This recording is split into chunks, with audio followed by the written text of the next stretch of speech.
Hang on, I don't have the timer. Okay, now you're going. All right, I'm here with Seth Godin. Seth, thank you first of all for your blog and all your books. And I'm working on productivity from a Christian perspective, and I wanted to ask you one core question. What would you say is the fundamental idea for being productive? And by that I mean effective, not efficient and get a zillion things done, getting the right things done. You don't need more time. You just need to decide. Okay. You just decide. What do you do with the stuff that keeps bugging you and you're like, I better do this or else? Why is it bugging you? There's a lot of it. There's a lot of other stuff in the world that's not bugging you. Okay. Right? The neighbor down the street has a big pile of cans that need to go back to recycling. That's not bugging you. Mm-hmm. The stuff that's bugging you is bugging you because it keeps you from deciding. Okay. Well, yeah. Well, what about it seems like there will be consequences? For example, you're getting 80 emails a day.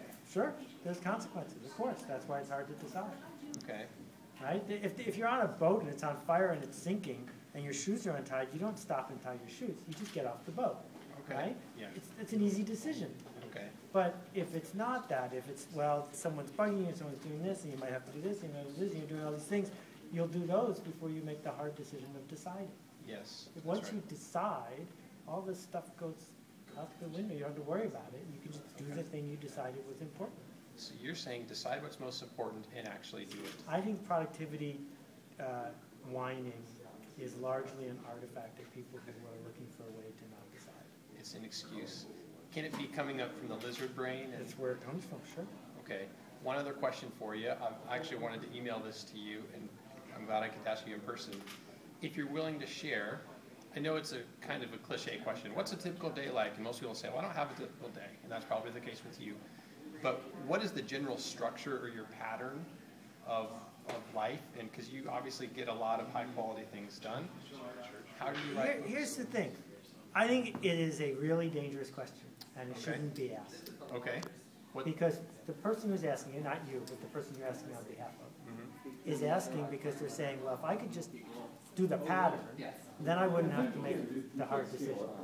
Right? Yeah. Again, the pattern is irrelevant. The clothes, the socks, they don't matter. What matters is, did you decide? Did you make the commitment to ship it out the door? And if you make the commitment to ship it out the door, it doesn't matter what method. Okay. Does that mean you're not willing to share your pattern? That's correct. Okay, that's brilliant. You're just genius in that answer. Okay, well, thank you so much. Good luck. Thank you. All right.